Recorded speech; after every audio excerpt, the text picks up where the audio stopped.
Seja muito bem-vindo ao canal da Igreja CI em Blumenau. Agora você vai assistir uma palavra que pode transformar a sua vida. Eu quero convidar você a identificar alguém que você conhece, que precisa ouvir essa mensagem, e você envie essa mensagem para ela para que ela seja abençoada. Gostaria muito que você conhecesse as redes sociais da nossa igreja para conhecer um pouco mais dos projetos sociais que trabalhamos e você possa ficar por dentro de tudo que acontece aqui no CI em Blumenau. Deus abençoe e fique agora com a palavra. Pai, amém. Queridos, como eu costumo fazer, a gente vai ler a palavra, assim, Deus me deu essa palavra num momento bem aleatório, digamos assim, aos nossos olhos, né? Porque Deus tem um direcionamento muito claro, toda vez que Ele fala com a gente, mas a gente não entende nem sempre de primeira, né? E assim, Deus me deu numa quarta-feira, eu não estava lendo o livro de Jeremias, não estava trabalhando, minha devocional não era nesse sentido, e Deus me deu essa palavra, no domingo eu tive o convite do pastor para vir aqui, e lá em Itajaí eu recebi uma confirmação, o pastor Tom lá da sede trouxe uma palavra também sobre a Babilônia, um pouquinho diferente na linha do tempo, mas confirmou aquilo que Deus tinha ministrado no meu coração. Mais para frente tive outra confirmação, e no nosso Connect de sexta-feira, Deus confirmou. Connect é bom por isso, porque Deus fala, né? Deus confirma. E eu quero trazer para vocês Jeremias, capítulo 29, queridos. Se tiver NVI, melhor. Se não tiver, a palavra de Deus igual. Deixa eu te falar, deixa eu te dar um contexto histórico aqui, para você ser contextualizado, né? A gente vai falar aqui do profeta Jeremias, a gente vai falar de uma carta que o profeta Jeremias mandou no momento de muito sofrimento de Israel, do povo, né, hebreu, um momento de muita dor, um momento de uma separação brusca da sua terra natal, porque foi um momento de exílio, um momento de cativeiro. O profeta Jeremias foi levantado lá no reinado de Josias, né, uns 4 reinados antes de Zedequias, durante o qual aconteceu a invasão à cidade de Jerusalém.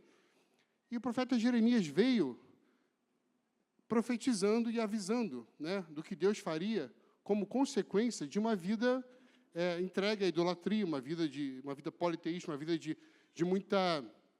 adoração a outros deuses, né? Isso começou lá atrás, lá no fim do reinado de Salomão. Reinado do rei Davi foi o apogeu, digamos assim, da vida cristã, né? Da vida que segue os preceitos de Deus, a lei ali, por parte do povo. O rei Davi foi ótimo. Chegou no do rei Salomão, foi tudo também muito bom, mas no finalzinho a coisa começou a complicar, porque ele teve muitas mulheres, e muitas mulheres estrangeiras trouxeram culturas pagãs, né? E nisso entrou a adoração a outros deuses, né? Deus já não tinha mais a exclusividade daquele povo. Então, começou algo ali que começou a minar muito o coração de Deus. E o profeta Jeremias foi levantado ali no reinado de Josias, que foi um reinado bacana também. O reinado de Josias, ele foi reconstruir, né, o templo ali de Jerusalém. Ele teve acesso ao livro da lei, ele se arrependeu de tudo que vinha acontecendo, mas o arrependimento ele não foi extensível ao povo, não foi tão verdadeiro por parte do povo, e Deus continuou ainda distante do povo, né? O povo continuou distante de Deus. E o profeta Jeremias é levantado no início daquele reinado, profetizando que haveria um cativeiro, profetizando que haveria uma consequência, profetizando que haveria um castigo que a gente vai entender que veio da parte de Deus, mas com uma finalidade muito clara, um propósito muito claro, sabe? E ali ele profetizou no reinado de Josias, ele profetizou nos reinados seguintes. Joaquim, que pegou ali os textos da lei, rasgou, queimou, foi preso depois, na época de Zedequias. Então, assim, o profeta ele sempre teve uma vida muito difícil. É um profeta mas um profeta que eu admiro muito, porque foi um profeta muito intrépido, sofreu muito pela palavra de Deus e nunca recuou, sabe? Um profeta ousado. Então, chegou em determinado momento, de fato, aconteceu o que ele vinha profetizando. Na nossa vida também é assim, né? Os homens de Deus falam, Deus fala com a gente, muitas vezes a gente não ouve porque não quer ouvir, e realmente Deus é um Deus justo também. E, assim, para mim não é a palavra mais confortável para eu trazer para os irmãos, para ser bem sincero, porque eu preferia falar sobre Jesus andando sobre as águas, a porta se abrindo, o mar. Então, eu vou falar de castigo sobre o povo, mas o Deus que a gente serve é um Deus que ele tem uma finalidade muito clara na disciplina do povo, sabe? O Deus que a gente serve é um Deus que não se preocupa com os anos que você vai passar no exílio, porque você vai ser corrigido, mas ele se preocupa com a tua eternidade.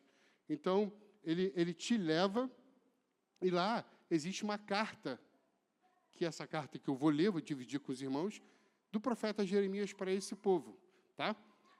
Vamos ver, já está ali? Jeremias 29, por favor, versículo 4, do 4 ao 14. O que eu vou fazer, queridos? Eu falei mais cedo, eu nunca preguei, nunca falei da forma que eu tenho falado aqui, sabe-se lá Deus, realmente Ele, por que eu tenho pregado dessa forma, mas eu quero conversar com os irmãos, a gente vai ler a palavra, e aquilo que Deus ministrou no meu coração, e houve ministração, houve revelação para a igreja, e houve também individual, sabe? E eu vou dividir com os irmãos toda vez que a gente estiver lendo, e eu vou parar e a gente conversa um pouquinho sobre o que está acontecendo. Amém? Assim diz o Senhor dos Exércitos, o Deus de Israel, a todos os exilados que deportei de Jerusalém para a Babilônia. Eu quero só deixar claro, queridos, que deserto, fazer uma distinção brevemente, deserto é um momento de provação, é um momento de despojamento de tudo aqui para a gente poder passar por um período ouvindo a voz de Deus, um período a sós com Deus. Exílio não. Exílio é um tempo de sofrimento, é um tempo de uma separação muito brusca da terra natal, um tempo de alienação, um tempo de aprisionamento, um tempo de cativeiro. É um castigo pela infidelidade do povo para com Deus, né?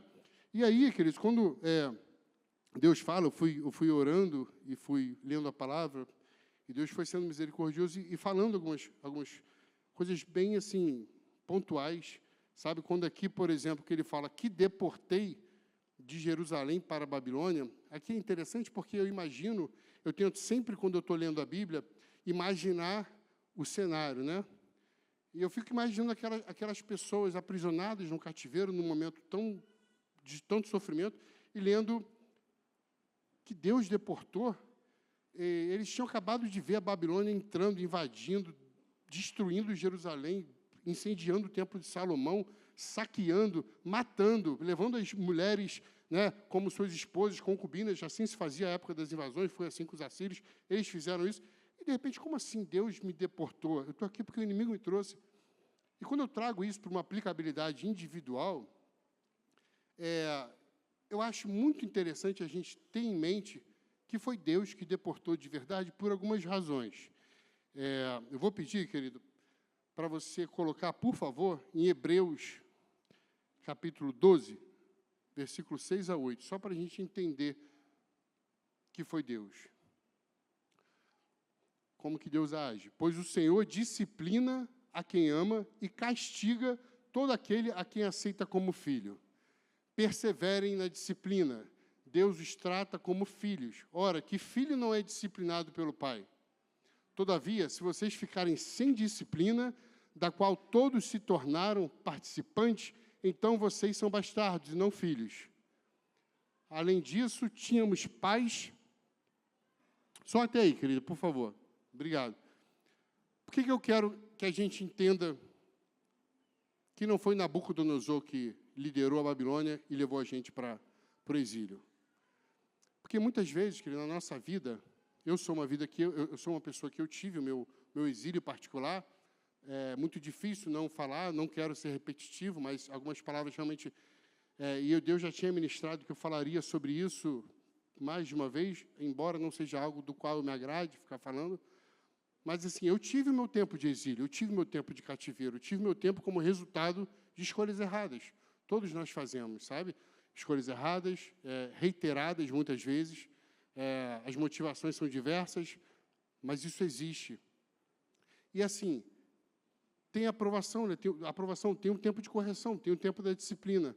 Só que o que acontece, queridos, muitas vezes, quando acontece algo no nosso trabalho, na nossa família, na nossa vizinhança, na nossa sociedade, nossas amizades, que nos prendem e nos colocam numa posição de inferioridade, numa posição de sofrimento, e algo realmente duradouro, enquanto a gente não tirar os olhos de Nabucodonosor, a gente não vai viver. Eu quero que você entenda o seguinte: Deus leva, a gente vai ver isso daqui a pouco, com uma finalidade, um propósito muito específico para o exílio. Deus leva para o cativeiro, Deus deporta o povo para uma disciplina, para uma santidade, para uma reaproximação, porque Ele pensa na eternidade, Ele pensa no que está muito à frente do que a gente é preso aqui. Então, queridos, assim, a maneira como eles se colocaram lá, eles estavam olhando o tempo inteiro Nabucodonosor. A gente já vê que existiram falsos profetas. Mas na nossa vida isso existe também.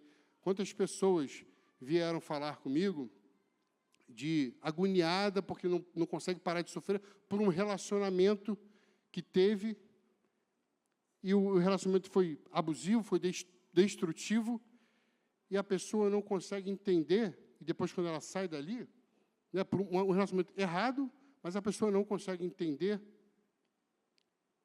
que não está no homem, não está na mulher, ela tem que elevar os olhos para o alto.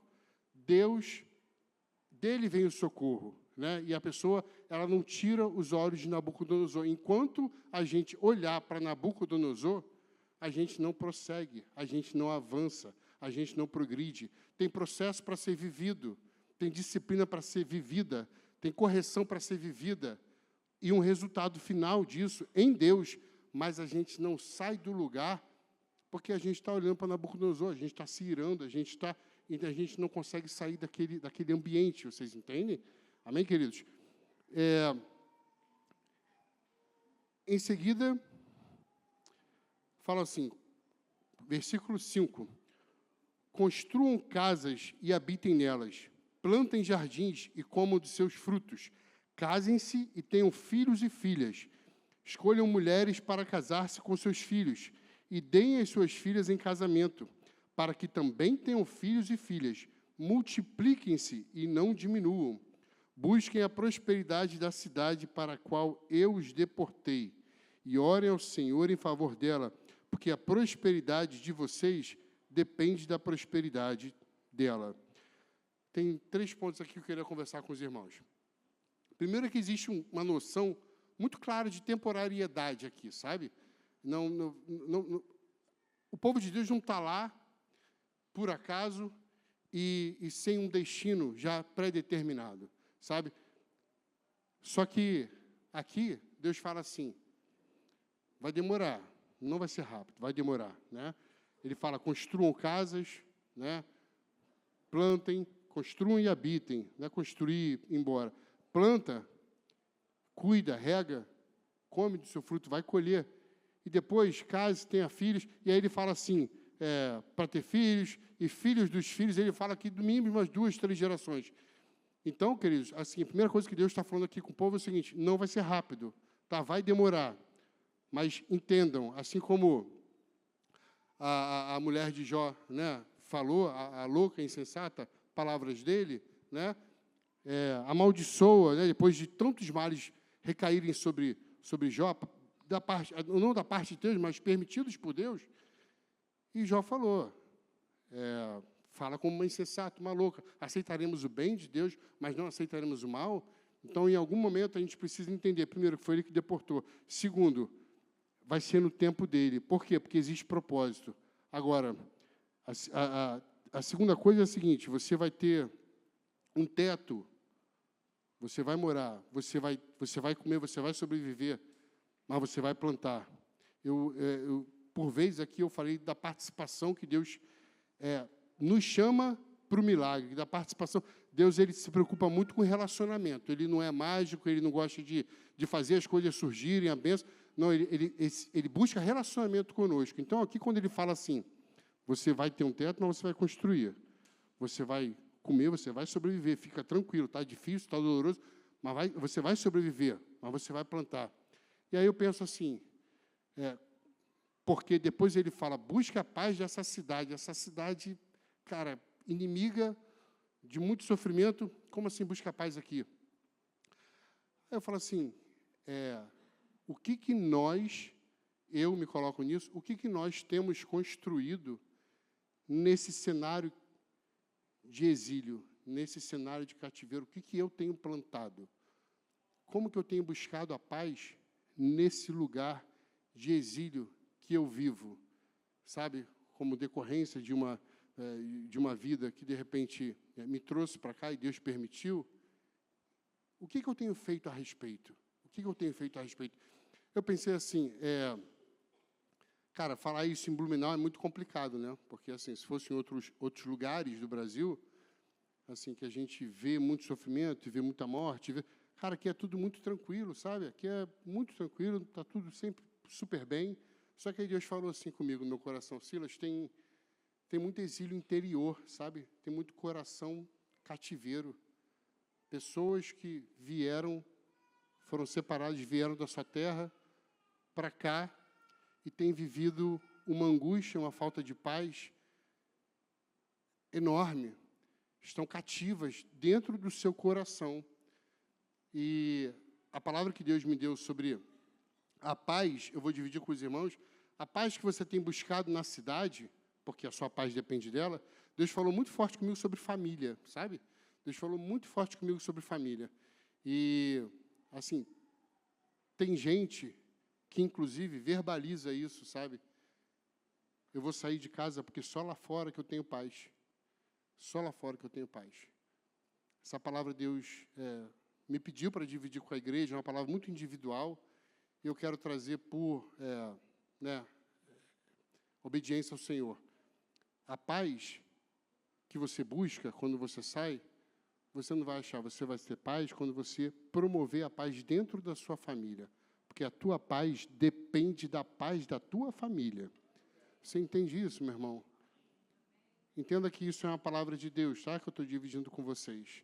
A gente pensa muito antes de passar algo, mas quando Deus pede, a gente passa. Então, pensa nisso, querido. Família, sabe? Busquem a paz dentro da família de vocês, porque a paz de vocês depende da paz da família. Queridos, terceira coisa, multipliquem-se. Eu falei assim, por que multipliquem-se, Senhor? Tá bom. Vai ter aqui umas 2, 3 gerações. Mas multiplicar, até quanto, né? O que quer dizer aqui multiplicar? E aí Deus falou assim, aí eu fui lá para o início de tudo, sabe? Lá para o início de tudo. Quando Deus colocou Adão, Eva, e deu uma missão para eles. Falou assim, sejam férteis, multipliquem-se. Aí eu falei, pô, beleza. Aí o ser humano, né, errante, do jeito que é, vacilão, enfim, fez tanta besteira, entrou o mal, entrou o pecado, entrou a morte, entrou tanta coisa ruim. E aí Deus falou assim, vou resetar o game. Mandou o dilúvio. Acabou. Aí Noé fica. Aí Deus chega para Noé, adivinha qual a missão de Noé? Multipliquem-se. Aí começa depois lá com Moisés, os bezerros de ouro, e depois começa a infidelidade de Deus, cultos pagãos e tudo mais. Aí quando acontece isso, que Deus tanto avisou, Deus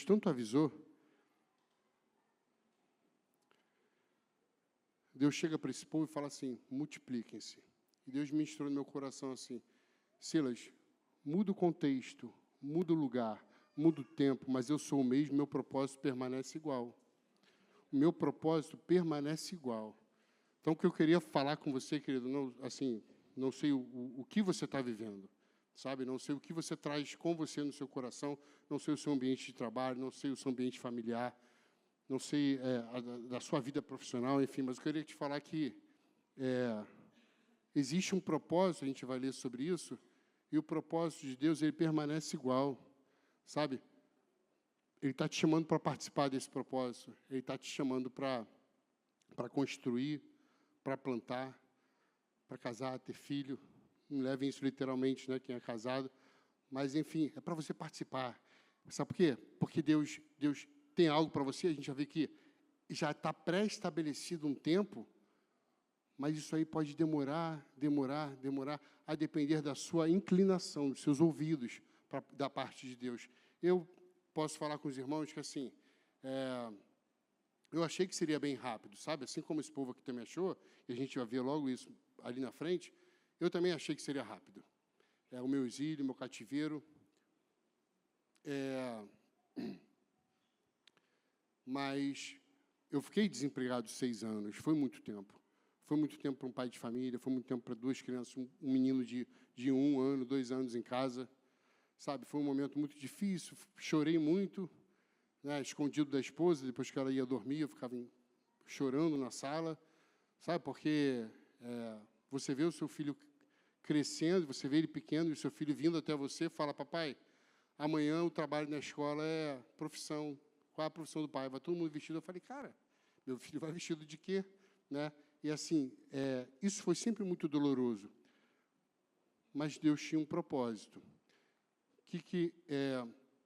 Eu comecei a plantar, a construir a minha casa, comecei a participar do propósito de Deus e comecei a buscar a paz naquele lugar de exílio, naquele lugar de cativeiro, sabe? Minha esposa, ela não teve um dia sequer que ela levantou da cama dela, ela me viu deitado na cama, depressivo, chorando. A gente acordava às 6 horas da manhã, a gente saía todo mundo junto, as crianças iam para a escola, ela ia para o trabalho, eu ia para a minha sala estudar para concurso. E assim foi durante o tempo. Eu falei, pô, vai ser rápido, né? Aí, com 3 meses, graças a Deus, passei na Petrobras, mas tinha feito a inscrição na categoria errada. Era novo, nunca tinha feito concurso. E não foi. Pouco tempo depois, eu fiquei falando, por que Deus permitiu isso? Olhar em Nabucodonosor, né, sem entender ainda. E pouco mais à frente, com 1 ano, eu passei no Ministério Público de São Paulo, um supercargo, mais 1.500 pessoas, eu passei em 4º lugar, mas só chamaram uma pessoa. E depois veio a pandemia. Sem concurso nenhum. E eu falei, meu Deus, meu Deus. E eu comecei a buscar o Senhor. Porque até então Deus me olhava e falava, não está entendendo ainda o que é para fazer, não está entendendo, está se ocupando, está se distraindo, mas vamos lá. E eu comecei a buscar o Senhor, sabe, queridos? Era culto, era vigília, era culto de oração, era reunião. E o que aqui a gente trata como Connect, né? A nossa célula. Como foi importante a célula. Era na célula que as pessoas olhavam no meu olho e sabiam o que estava acontecendo. Sabe por quê? Porque na célula tem intimidade. Na célula é vida na vida. A pessoa olha para mim e fala assim, na época o meu líder era o meu pastor. E eles olhavam para mim e falavam, Silas, está acontecendo alguma coisa? E eu ia para o centro ali da célula, oravam por mim. Sabe, célula é bênção, é por isso que eu sempre vou ser um entusiasta da célula, do Connect, no caso aqui, porque existe um círculo de amizade que Deus separa para você, para Deus falar com você, para Deus tratar a sua vida. Pessoas que vão poder te olhar e saberem o que está acontecendo.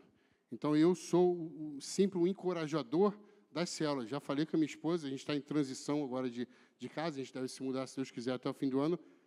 Cara, esquece esse negócio de que tem que ficar bonita a casa, esquece isso. Mudou, é abrir já uma célula, um Connect, porque é lugar de transformação, é lugar de restauração, é lugar de vida sendo salva, é lugar de vida sendo curada. Quantas vezes a gente viu vidas sendo curadas, vidas sendo transformadas, pessoas conhecendo o amor de Jesus, isso tudo dentro de uma célula. Então, eu quero te encorajar, querido, a pensar sobre isso.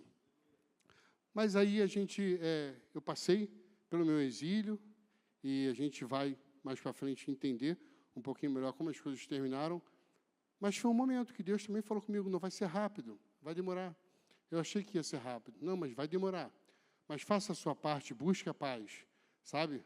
Foi um momento muito complicado, mas dentro do exílio, Deus cumpriu um propósito que tinha lá um chamado quando eu era muito garoto, meu chamado pastoral, dentro da célula, dentro do exílio, Deus cumpriu o propósito dele na minha vida, eu fui ordenado, fui consagrado pastor dentro do exílio. Sabe aquele exílio que você fala assim, como que eu vou buscar a paz dentro de um cativeiro? Como que eu vou buscar a paz dentro de um lugar de tanto sofrimento, de tanta coisa desfavorável? Ei, tem um propósito para você dentro do exílio. Você entende, meu irmão, que Deus te levou para ser disciplinado e você vai sair dali diferente? Amém? Deixa eu falar com vocês. Queridos, Irmão, Hebreus capítulo 12, versículo do 11 ao 14, por favor, só para a gente ter mais uma ideia do que a gente está falando aqui. Nenhuma disciplina parece motivo de alegria no momento em que é recebida, mas sim motivo de tristeza. Mais tarde, no entanto, ela produz fruto de justiça e paz para aqueles que por ela foram exercitados. Portanto, fortaleçam as mãos enfraquecidas e os joelhos vacilantes. Façam caminhos retos para os seus pés, para que o manco não se desvie, antes seja curado. Busquem a paz com todos e a santificação, sem a qual ninguém verá o Senhor. Vocês entendem, queridos, o que é cativeiro, o que é exílio, qual o comportamento? Vocês entendem as instruções, as ordenanças do Senhor, o amor dele? Sabe, depois de tanta negligência, a gente ignorar tanto, Deus ele chama e ainda consegue falar conosco no sentido de nos disciplinar para a nossa santidade. Aleluia. Queridos, versículo 8. Jeremias 29, versículo 8. Amém. Porque assim diz o Senhor dos Exércitos, o Deus de Israel: não deixem que os profetas e adivinhos que há no meio de vocês os enganem. Não deem atenção aos sonhos que vocês os encorajam a terem. Eles estão profetizando mentiras em meu nome. Eu não os enviei, declara o Senhor.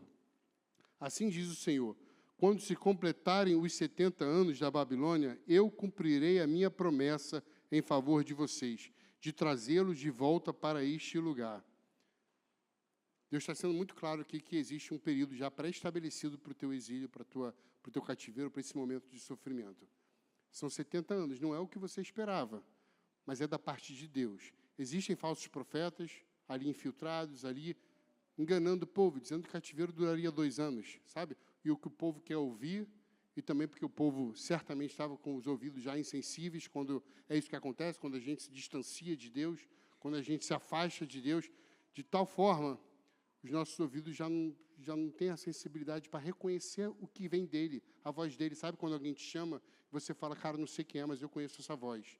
Sabe, Deus fala contigo, você já não sabe, porque você se distanciou tanto, começou a relativizar muitas coisas, sabe? A naturalizar muitas coisas. Isso aqui é tranquilo, isso aqui, só uma vez, só isso aqui. Daqui a pouco você está tão distante que você não conhece mais a voz de Deus. Aí qual é o perigo disso? O falso profeta, que vem e te distrai, te engana, sabe?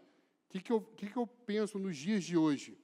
Hoje a gente não tem fenômenos, né, como a gente tinha lá no Antigo Testamento. É muito certo que tudo que está na Bíblia foi escrito para o nosso ensino, isso é bíblico. Tá? Então, assim, aquilo que acontecia lá, talvez não vai acontecer aqui com você, não vai aparecer um anjo, não vai existir a teofania, não vai, o profeta talvez não vai falar com você, mas deixa eu te falar. Hoje tem muito pensamento positivo, né? Esquece isso. Tem muita, sabe? Não, vai dar certo. Não, isso vai durar, não, isso vai ser rápido. Aí você pega, começa no teu Instagram a fazer assim, aí começa a ver aquelas palavrinhas descontextualizadas de 1 minutinho, assim, do profeta lá, de Deus da igrejinha lá do cantinho, falando, meu irmão, hoje Deus está abrindo a tua porta, hoje Deus está abrindo a porta para você entrar, aí você vai lá distraidão, aí começa a ficar ansioso, e está perto, tudo que está perto gera ansiedade. O que está longe tem propósito, o que está perto gera ansiedade. E o que está longe, mas tem propósito, mas é de Deus, amém. O que está perto vai te deixar ansioso. Aí sabe o que você faz quando você está ansioso? Eu quero tanto que chegue, deixa eu ocupar meu tempo. Aí você começa a ocupar seu tempo, você começa a se distrair. Há um relacionamento ali, é uma sociedade que você não tinha que pegar, é uma tarefa aqui, é uma atividade ali, é uma ida ali, é um encontro aqui, é outra ali, que vai te distraindo. Sabe o que acontece? Perda do propósito. Acabou. O que Deus tinha para você vai retardar, vai demorar a acontecer, porque você está distraído com as falsas profecias. Não são falsos profetas, é o dia de hoje. Os dias de hoje são assim. Os dias de hoje nos enganam, são as distrações, são as ocupações que nos enganam, nos distraem. Amém, queridos? Deixa eu falar com vocês mais uma coisa. Eu passei por isso também, né? comentei aqui, já falei isso certa vez, eu sou uma pessoa que, por ser filho de pastor metodista e um pastor que sempre gostou, sempre teve muitos amigos assembleianos, e glória a Deus pela Assembleia, eu gosto muito da Assembleia, eu sempre fui ali do fogo, ali da pá, gostei de um cultinho mais pentecostal, sempre gostei disso, sempre gostei de muita oração, não de profecia, necessariamente, mas de oração, de cair dentro, de orar, sabe, eu sempre gostei muito disso, umas palavras mais, sabe, eu sou meio forjado no fogo, tem gente que gosta mais de uma, né, aquela pessoa mais, eu gosto de exortação mesmo, vem esse menino, que é aí que eu cresço, então eu sempre fui atrás disso, só que não profecia, né, mas aconteceu. Certa vez, uma pessoa veio e, logo no início, eu fui numa reunião de oração, e eu subi a monte, aí eu fui numa reunião de oração perto da casa da minha irmã, a minha irmã disse que ia rapidinho, e aí, isso aí vai ser rápido. Isso aí entregou para mim que ia ser rápido. Isso estava no primeiro de 6 anos. Não, isso vai ser rápido, rapidinho vai acontecer isso. Aí eu, cascudo, né, de evangelho, falei assim, não vou julgar o profeta, eu vou julgar a profecia, né? Como eu ensinei, me tranquei no meu quarto e fui entregar essa profecia para Deus. E aqui tá um engano, né? Tem gente que vai e aí se distrai, sabe, porque está perto, relaxa. Nenhuma ação é requerida da minha parte, não tem que construir, não tem que plantar, não tem que fazer nada, porque está aqui, ó, na porta, tá na boca do gol. Aí você se distrai. Mas eu tive também profecia, bênção, sabe, de Deus mesmo. Eu acredito nisso, eu creio. Pelas outras experiências que eu tive ao longo da minha vida, tive ali experiências que pessoas que foram muito sinceras, como eu estou sendo sincero com os irmãos aqui, como o profeta Jeremias foi sincero, que falou, olha, tem bênção sobre a sua vida material, não de enriquecimento, mas de provisão, né, de mudar o meu cenário, mudar o meu quadro. Mas, primeiro, tem muita coisa espiritual para acontecer. Eu lembro dessas palavras, você precisa se afundar ainda nas coisas de Deus, você precisa ainda muita coisa, se afundar nas coisas de Deus. Era o que eu queria ouvir? Não era o que eu queria ouvir. Não fui para ouvir nada, mas era da parte de Deus, sabe, tem disciplina, tem correção, a minha vida precisava disso, foi difícil, mas só Deus sabe como foi o tempo do exílio, acabou na minha vida, e como Deus cumpriu o propósito dele aqui, ele fala, sabe, abertamente, eu cumprirei, sou eu vou cumprir. Acabando os 70 anos, tem uma versão que fala, logo que se cumprir 70 anos, eu vou cumprir a minha promessa. E ele fala dessa maneira aqui, e ele é um Deus que cumpre, querido. Ele não é homem para que minta, ele não é filho do homem para que se arrependa. Ele é um Deus que cumpre o que existe na sua vida. Sabe, um propósito que existiu lá atrás, e a coisa se perdeu, ele vai cumprir na sua vida. Amém? Meu irmão, versículo 11, por favor. Aqui vem um versículo que é muito conhecido, sabe? A gente usa muito de maneira descontextualizada, e não tem nenhum mal nisso, porque o versículo é bênção, sabe? Mas a verdade é que existe todo um contexto, né? Não foi em qualquer momento que Deus falou isso. Deus falou isso para um povo que estava sofrendo, Deus falou isso para um povo que estava exilado, um povo que estava aprisionado, né? Porque sou eu que conheço os planos que tenho para vocês, diz o Senhor. Planos de fazê-los prosperar e não de lhes causar dano. Plano de dar-lhes esperança e um futuro. Querido, os planos não mudam com as circunstâncias, sabe? Os planos de Deus não mudam com as circunstâncias. Independente do que você está vivendo, Deus falou isso aqui para um povo que estava exilado. Os planos dele continuavam, o propósito continuava. Eu certa vez não, né? Bem bebê, eu fui diagnosticado com leucemia. E minha mãe, né, eu fui internado e estava já completamente desenganado pelos médicos, né? Os médicos falavam, não sei em que contexto que seria isso, se é na consistência do sangue, se é na coloração, eu realmente não sei, mas os médicos falavam que era como o sangue de uma criança morta há 1 semana. Eu já estava praticamente, não tinha o que fazer. E minha mãe, numa correria, hora daqui, hora dali, parava, a gente falava que minha mãe pedia oração para não saber nem qual era a religião da pessoa, ora pelo meu filho, uma mulher muito de Deus, sabe? E certa vez ela numa reunião de oração, como eu falei para os irmãos, é de berço, né? Reuniões de oração na nossa vida. Uma irmã se levantou e falou assim: eis que faço nesse momento a transfusão de sangue da minha ovelhinha. E acabou a reunião de oração, minha mãe correu para o hospital.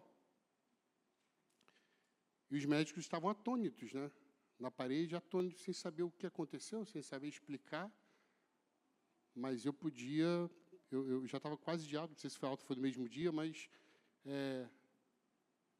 esse Deus lá é o Deus que cumpriu o propósito dele depois da minha vida, quando ele teve um chamado para mim e ele cumpriu o propósito. É um Deus que no exílio, ele falou que ia me tirar do exílio. E quando eu saí do exílio, Deus me deu bastante coisa, não material, mas o que Deus fez na minha vida foi muito grande, sabe? O que Deus fez na minha vida foi muito grande. Certa vez eu estava durante o meu cativeiro, a gente se reaproximou muito de Deus, assim, foi uma bênção, e eu, em determinado momento, eu até, não é que eu não me preocupasse, mas eu não pensava mais, porque o meu pensamento estava em buscar a paz daquele lugar, daquela cidade, e Deus te coloca numa estatura de pessoa que Ele quer que você seja, sabe, quando você busca a tua santificação, que aí Ele vai te falar: está cumprido o meu propósito na tua vida, sabe, acabaram 70 anos, Ele vai te levar de volta, queridos. Versículo 12, para terminar, versículo 12, 13 e 14. Então vocês clamarão a mim, virão orar a mim, e eu os ouvirei.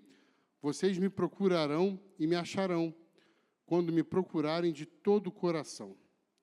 Eu me deixarei ser encontrado por vocês, declara o Senhor, e os trarei de volta do cativeiro. Eu os reunirei de todas as nações e de todos os lugares para onde eu os dispersei, e os trarei de volta para o lugar de onde os deportei. Deus deixa muito claro aqui qual é o final de tudo, né? Seguindo as instruções e orientações dele, entendendo que ele tem um propósito, se firmando na fé do controle, porque ele está no controle de todas as coisas. Deus deixa claro como que tudo vai acontecer aqui. Só que tem uma coisa que eu olhei, esse versículo aqui, versículo 13, e mexeu muito comigo, sabe? Hoje de manhã eu fui orar pela minha vida, assim, e mexeu muito comigo. Quando eu peguei esse versículo aqui: vocês me procurarão e me acharão quando me procurarem de todo o coração. Esse de todo aqui é algo muito completo, sabe? É uma coisa muito integral. É uma coisa sem ressalvas, sabe? Sem áreas não entregues para Deus. E aí, quando eu coloco isso de outra forma, fica mais... Quando eu inverto aqui a posição da frase, isso fica mais forte. Preste atenção. Se vocês me procurarem, eu estou falando exatamente o que está escrito ali, tá? Se vocês me procurarem e não for de todo o coração, vocês vão me procurar e não vão me achar. Então, queridos, o que eu quero falar para vocês é que, a despeito do que vocês estão vivendo, a despeito do momento que vocês estão vivendo, que eu não sei qual é, primeiro, Deus está no controle. Segundo, existe um propósito claro já na tua vida e que vai se cumprir, porque Ele disse que vai se cumprir. Basta que você incline os teus ouvidos para a voz de Deus. Basta que você entenda o que Deus está mandando. Não se distraia. Não se ocupe com aquilo que não vem dEle. Não se ocupe com as falsas profecias. Não se ocupe com as distrações, com as ocupações, sabe? Entenda o que Deus está escrevendo hoje para você. Se coloca ali na brecha, se coloca, como o pessoal da minha época falava, se coloca numa posição de adorador, se coloca numa posição de quem busca o Senhor de todo o coração. Queria falar com 2 grupos específicos que Deus colocou no meu coração para fazer essa distinção aqui. E não existe um apelo literal. Eu não vou literalmente apelar para que você venha aqui. O que eu vou te encorajar, e quero encorajar 2 grupos, é você que hoje está vivendo um exílio, um cativeiro, um momento que está durando muito e talvez seja decorrente de escolhas erradas, escolhas que saem dos caminhos do Senhor, sabe? Isso é normal, né? Porque eu vivi isso, todo mundo pode ter vivido isso. Mas se você hoje entendeu essa palavra, queridos, que Deus trouxe para o teu coração, se você hoje entendeu que é preciso você se colocar numa posição de quem tem os ouvidos inclinados para o que Deus quer falar para você, para que você cumpra a sua parte do acordo, para que você participe do milagre, para que Deus, então, Ele possa cumprir uma promessa que Ele já fez de te tirar do exílio. Ele está falando com pessoas aqui que não tinha acabado os 70 anos. Ainda não tinha acabado, mas Ele está falando, quando acabar, existe uma versão que fala, logo que acabar, que eu gosto mais, mostra o timing de Deus, como Ele é, sabe? Não existe essa de atrasar, chegar depois. Meu irmão, tem um tempo para você estar nisso. Você está nisso por um motivo. Existe disciplina, existe correção, que a gente leu aqui, que é por amor, sabe? Porque vai sair, isso vai gerar frutos de justiça, de paz na tua vida. Se você entendeu essa mensagem, e se os pastores estão aqui, eles podem orar por você, pela sua vida. Então eu quero te encorajar. O Ali não vai cantar um louvor.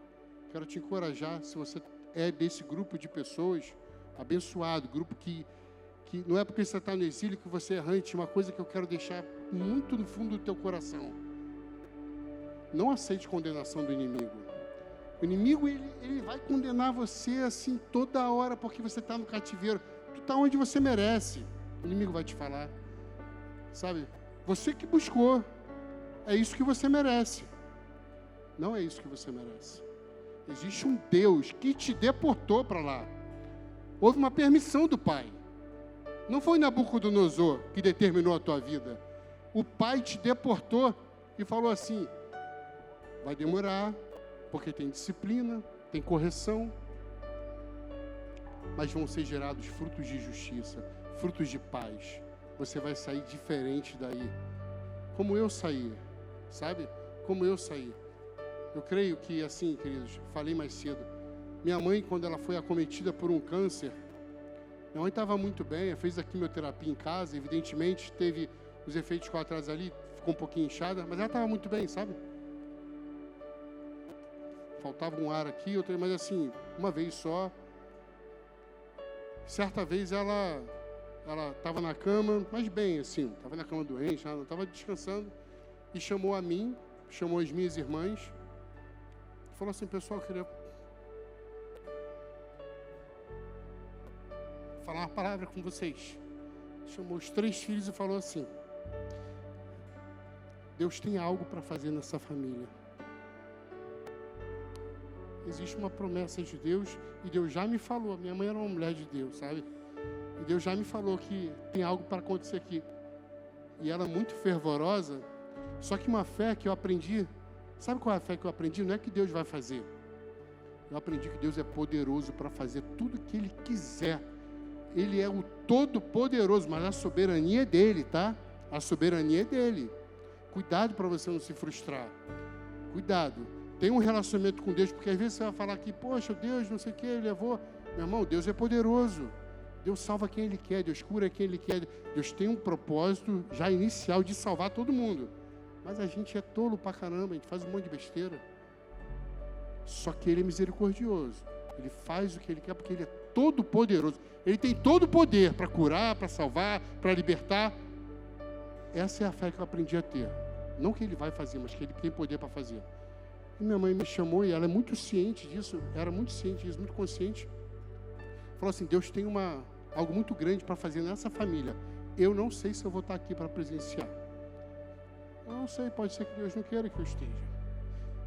E ali eu aprendi como sabe? Como você ter fé, como que a tua fé alcança um patamar de que, olha só, se eu for é Deus, se eu ficar é Deus, tudo é Deus. Você entende? Eu sou agarrado aqui às minhas paixões terrenas, sou agarrado aqui aos meus filhos, mas olha só, é Deus. O primeiro lugar é dele na minha vida. O primeiro lugar é dele. Acabou, esquece. Entendeu, queridos? E o que eu quero falar para vocês é que eu sei que a minha vida hoje aqui, nesse lugar, é parte do que Deus começou a fazer na minha família, sabe? É parte, tem coisa para ser feita ainda. Tem coisa para ser feita ainda com as minhas irmãs, por quem eu oro todo dia, sabe? Para Deus despertar, para Deus fazer o que for necessário, mas Deus vai restaurar, porque existe um propósito e ele não se perde. Esteja você onde estiver, ele não se perde. Amém, queridos? O outro grupo são pessoas que entendem que precisam buscar Deus de todo o coração, porque o coração, parte dele está ocupado com alguma coisa que não te deixa buscar o Senhor de todo o coração. E querido, como é ruim procurar o Senhor e não achar. Misericórdia, como é ruim. Nossa, que silêncio assim. Silêncio de Deus, quando é um silêncio que você respeita porque Ele vai falar, que você tem fé, Ele vai falar amém. Mas olha só, capítulo 15, aqui, sabe o que Deus fala para Jeremias? Nem se Moisés e Samuel se tornassem presentes diante de mim, implorando, eu não ouviria em favor desse povo. Tamanha era a ira de Deus com o povo. Porque Moisés e Samuel, referências de intercessores. Quando Deus quer, por isso que ele fala aqui, e me deixarei ser encontrado. Ele decide se vai te ouvir. Ele decide se vai te ouvir. Ele sabe se você tem buscado Ele de todo o coração. Eu brinquei e falei, cara, na faculdade a gente faz às vezes uma prova, uma coisa, tem que escrever, concurso, tem que escrever 30 linhas, tu escreve 20 linhas e fala, meu Deus, não tem conteúdo mais nenhum na minha cabeça, vou encher linguiça. Na Bíblia não tem isso. De todo o coração, sabe por quê? Porque não existe busca parcial, queridos. Não existe busca parcial. Você pode buscar parcialmente, mas você vai procurar e não vai achar. E coisa ruim é não achar Deus. Coisa ruim é não achar Deus. A palavra fala que para a gente buscar enquanto a gente pode achar. Vai ter dia que tu vai buscar de todo o coração, mas é tarde. É tarde. Você não vai achar mais. Hoje você pode achar. Então, esse grupo de pessoas, esse segundo grupo, é isso. Pessoas que entendem que se há algo mal no meu coração, se há algo meu no meu coração ocupado com outra coisa que não deixa que o meu coração seja todo de Deus, meu irmão, quero te encorajar. Quero orar por você. Os pastores estão aqui. A gente queria orar por você. Ele não vai cantar uma música e tenha essa coragem. Vem aqui aos pés da cruz para que você volte transformado para o teu lar. Amém?